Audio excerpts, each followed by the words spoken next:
Assalamualaikum warahmatullahi wabarakatuh. Izin perkenalkan, nama saya Wahyu Aji Presto, MPM 18060073. Di sini saya akan menjawab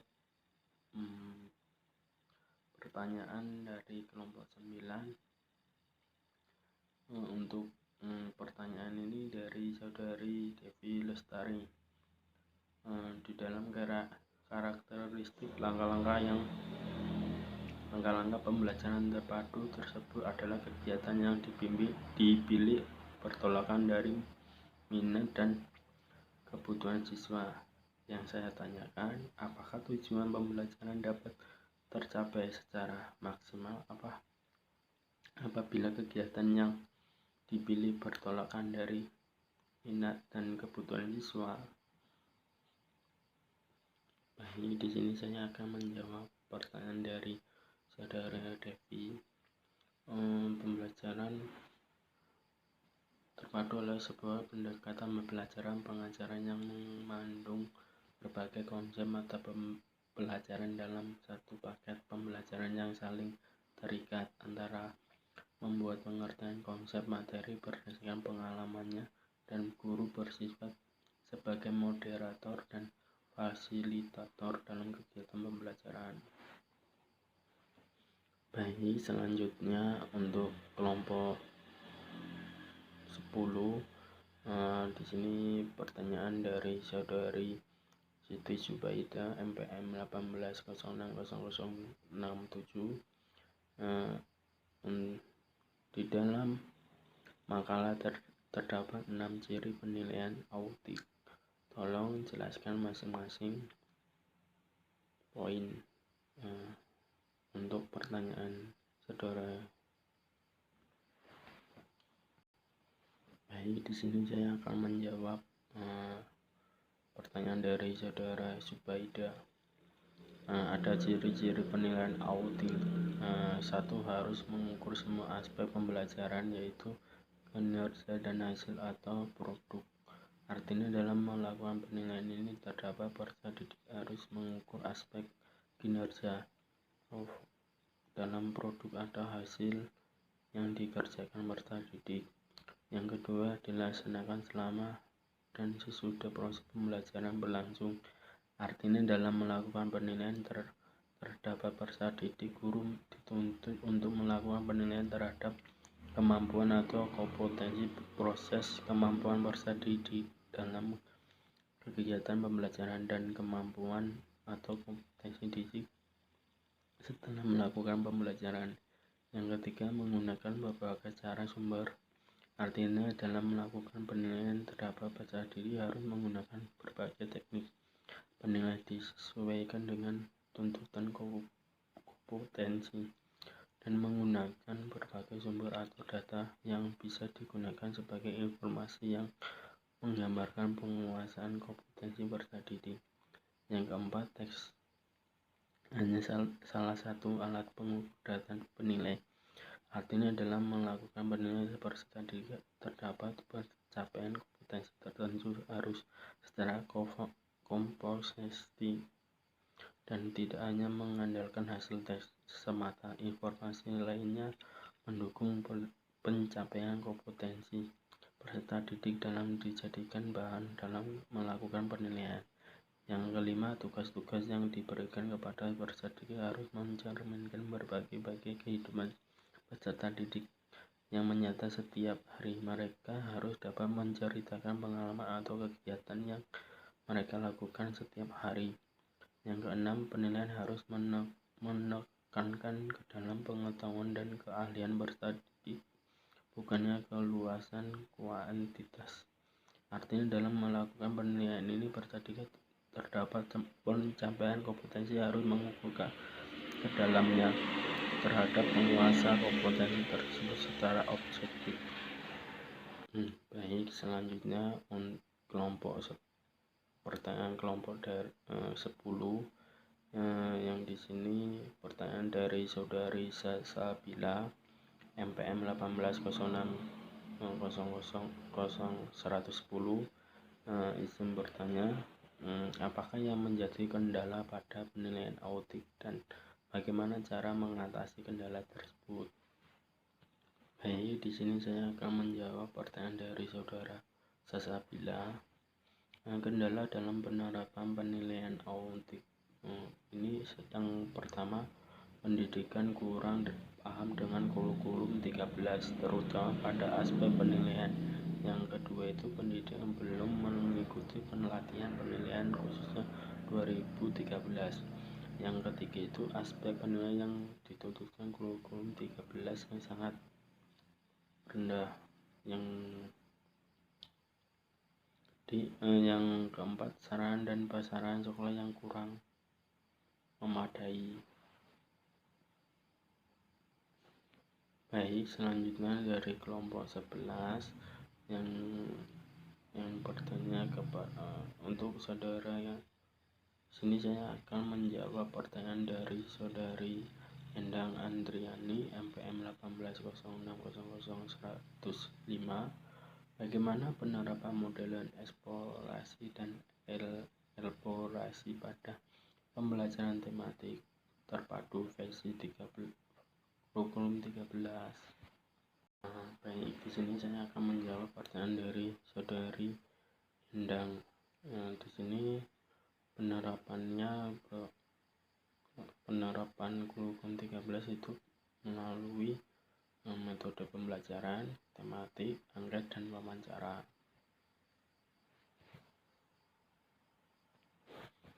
Baik, kelompok 11, di sini saya akan menjawab pertanyaan dari Dewi Liana MPM 18060007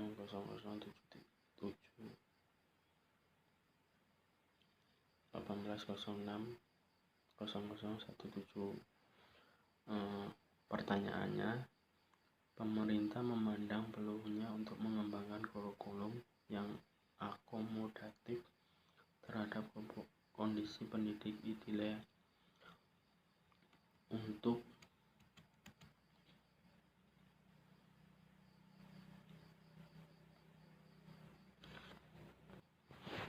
mempersempit kesengajaan antara kondisi aktual dengan kondisi ideal yang diharapkan.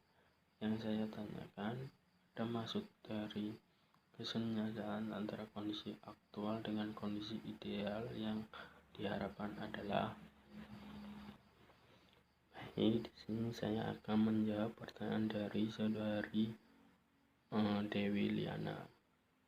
Hambatan yang dialami dalam pelaksanaan standar proses terhadap kompeten pelaksanaan pembelajaran dan pengawasan pembelajaran itu satuan pendidik mengalami kesulitan dalam memenuhi persyaratan pembelajaran dan mengimplementasikan kompetensi pengawasan pembelajaran.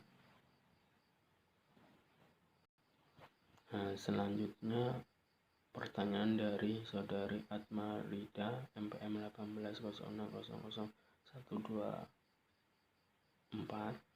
Pada penilaian kurikulum 13 memandang bahwa penilaian ini pembelajaran dianjurkan untuk melihat perkembangan dan kualitas proses dan hasil pembelajaran dengan memperhatikan keseluruhan aspek psikologi, yaitu sikap, keterampilan, dan pengetahuan. Yang ingin saya tanyakan, bagaimana mengefektifkan hasil pembelajaran meskipun pembelajaran dilaksanakan secara daring?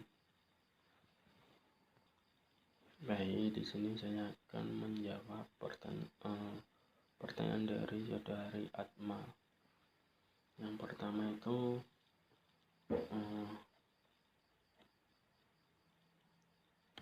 tata cara siapkan fasilitas yang terutama itu kuota, aplikasi pengunjungan, komputer, dan laptop.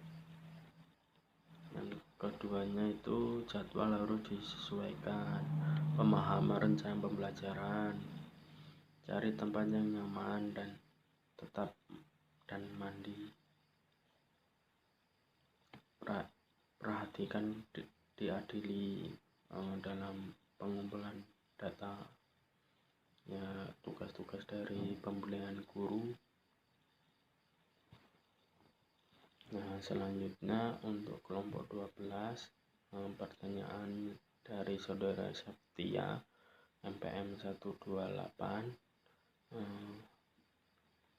Izin bertanya, jika ingin mengembangkan indikator, tentukannya mempunyai beberapa hal yang perlu dipertimbangkan.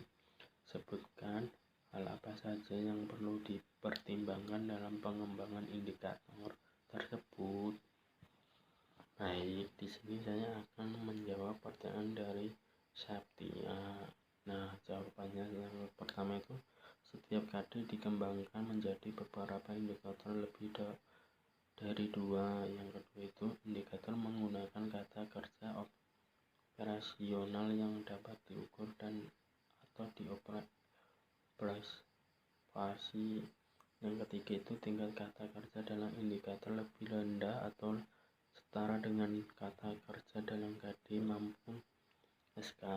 Yang keempat itu, prinsip pengembangan indikator adalah urgensi, kontinuitas, referensial, dan kontekstual. Yang selanjutnya, keseluruhan indikator dalam satu KD merupakan tanda-tanda perilaku dalam dan lainnya untuk mencapai kompetensi yang merupakan kemampuan bersikap, berpikir, dan bertindak secara konsisten. Nah, selanjutnya pertanyaan dari saudara Rizkia MPM 18060074. Pada prosedur pengembangan indikator akan lebih baik apabila hasil analisis itu dikonsultasikan dengan orang yang dianggap kompetensi. Jelaskan maksudnya dengan berikan contohnya. Nah, baik, di sini saya akan menjawab pertanyaan dari Rizkia. Kompetensi dasar ini di dalam tingkat kompetensi penerapan yang telah meliputi tingkat pemahaman dan proses, sehingga dalam pengembangan indikator seharusnya mengembangkan kata kerja dan potensi. Nah, contohnya itu menganalisis kebutuhan dan potensi, merumuskan indikator, mengembangkan indikator dan penilaian. Selanjutnya dari kelompok 12, untuk saudara Rizky. Baik, di sini saya akan menjawab pertanyaan dari Raisa Fitri yang bertanya, bagaimana cara merumuskan pengembangan tujuan pembelajaran khususnya sehingga menjadi pembelajaran yang efektif dan efisien. Baik, di sini saya akan menjawab pertanyaan dari saudari Raisa.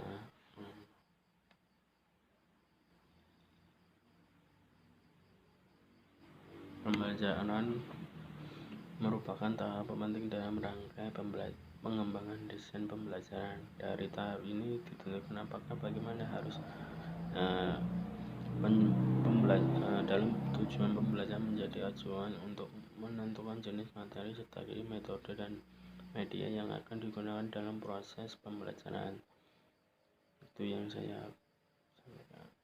Pembelajaran ini akan menjadi kegiatan tanpa arah dan tanpa fokus dalam menjadi tidak efektif dalam pembelajaran. Baik, selanjutnya pertanyaan dari saudari Siska Rizkia. Sebagai calon pendidik, bagaimana penjabaran indikator pembelajaran? Baik, di sini saya akan menjawab pertanyaan dari saudari Siska Rizkia.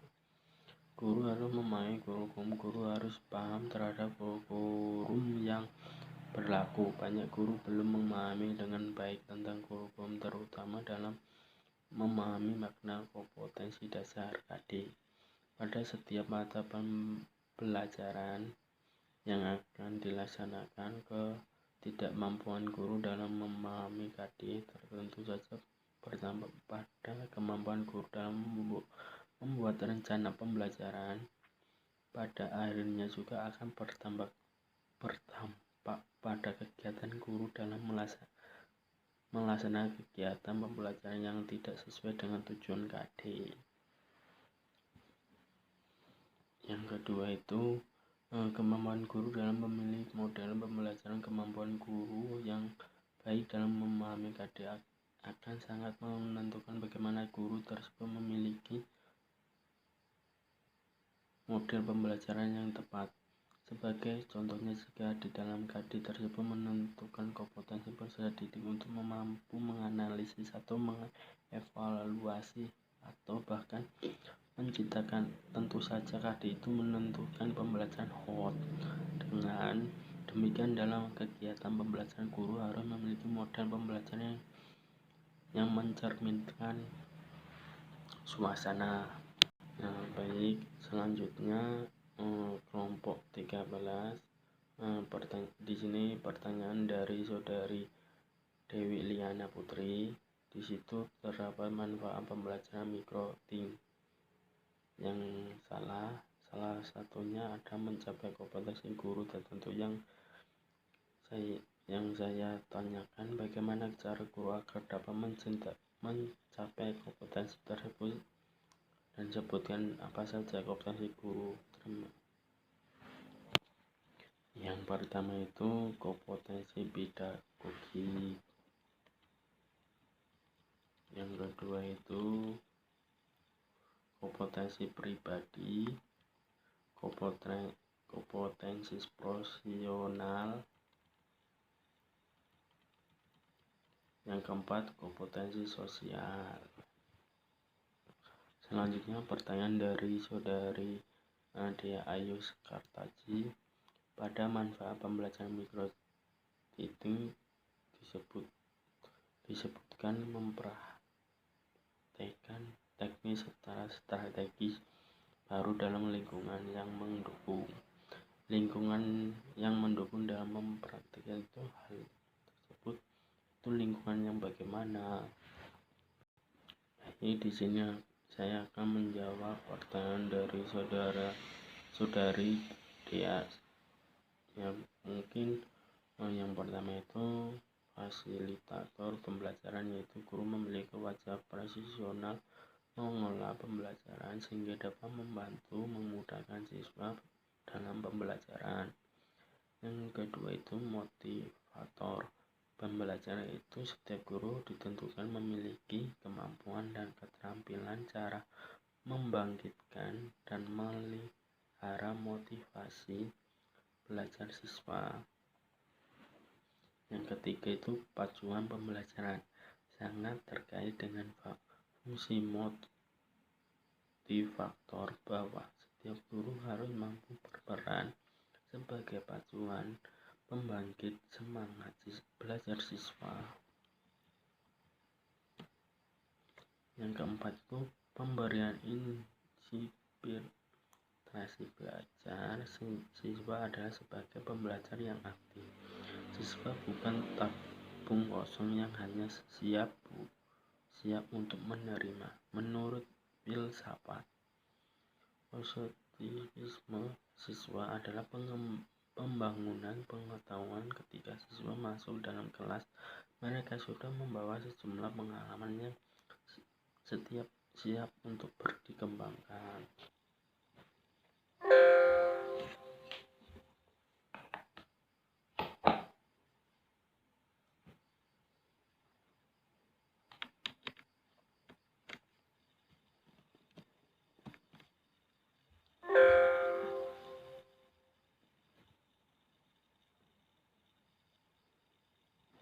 Nah, selanjutnya pertanyaan dari saudari Panji Pangestu untuk kelompok 10. Nah, dijelaskan dan kenapa harus ada microteaching dan bagaimana manfaat microteaching tersebut. Nah, baik, di sini saya akan menjawab pertanyaan dari saudari Panji Pangestu. Pengajaran mikrotim bertujuan untuk membekali tenaga pendidik beberapa keterampilan dasar mengajar dalam pembelajaran, memberi kemungkinan calon tenaga pendidik untuk mendapatkan bermacam keterampilan dan dasar mengajar serta memahami kapan dan bagaimana penerapan dalam program pembelajaran tersebut. Nah, selanjutnya pertanyaan dari Dian Nur Afifah MPM 1806001221. Cara melakukan penilaian autik. Baik, di sini saya akan menjawab pertanyaan dari saudari Dian Nur Afifah. Cara penilaian autik yang pertama itu penilaian sikap. Penilaian sikap dilakukan melalui observasi penilaian diri, penilaian antara teman dan dari jurnal. Yang kedua itu pengetahuan. Penilaian pengetahuan dilakukan melalui teks tertulis, tes tulisan, atau penugasan. Yang ketiga itu keterampilan. Mungkin itu yang saya bisa. Nah, di sini saya mungkin sekian, terima kasih. Wassalamualaikum warahmatullahi wabarakatuh.